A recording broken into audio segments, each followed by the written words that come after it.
Rubbing my phone. Ah, look at this. See, that white cord down. Bring it. That white cord is my power bank. Okay. Now we get that wood too. Show you. This wood. Now we get that.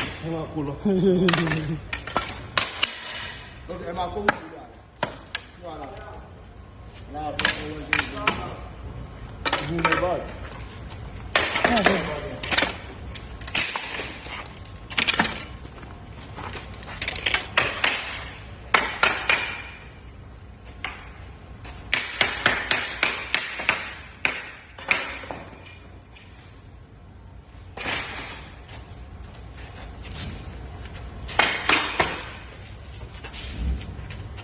You know what the house is?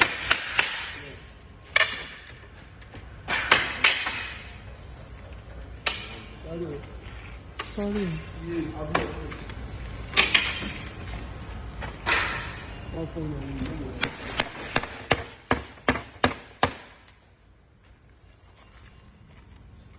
Doesn't mean